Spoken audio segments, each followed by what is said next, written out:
ഞാനിവിടം ഭരിക്കാൻ വന്നതല്ല. ഇവിടെ മനുഷ്യർക്ക് ജീവിക്കാൻ കഴിയണം. കാട്ടിൽ ഒറ്റ നീതിയേയുള്ളൂ, അത് ശക്തൻ ഭരിക്കണമെന്നാണ്.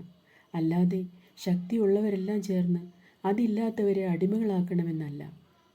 പതിഞ്ഞ ശബ്ദത്തിലാണ് അയാൾ അത്രയും പറഞ്ഞത്. മാടസ്വാമിയുടെ കണ്ണുകൾ ശാന്തമായി. അരികിലേക്ക് വന്ന അയാൾ ചുമലിൽ അമർത്തിപ്പിടിച്ചു. ശക്തി മുഴുവൻ കൈകളിലേക്ക് ആവാഹിച്ചാണോ അങ്ങനെ പിടിച്ചിരിക്കുന്നതെന്ന് തോന്നിപ്പോയി. മനസ്സ് വായിച്ചിട്ടെന്നോണം അയാളുടെ കൈകൾ അയഞ്ഞു.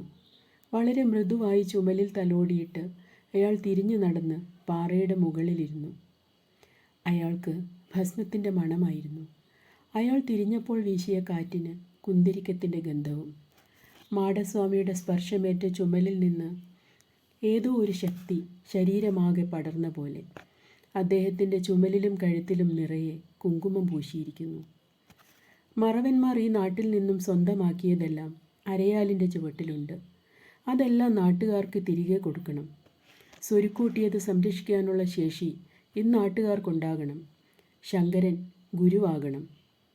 മാടസ്വാമി അനുഗ്രഹിക്കുകയാണോ അതോ ആജ്ഞാപിക്കുകയാണോ? അദ്ദേഹം പറയുന്നതെന്തും അനുസരിക്കാൻ ബാധ്യസ്ഥനാണ്. പൊരുതി നേടിയ രാജ്യമാണ് ഏൽപ്പിച്ചു തരുന്നത്. സംരക്ഷിക്കാൻ ആജ്ഞാപിക്കുകയാണ്.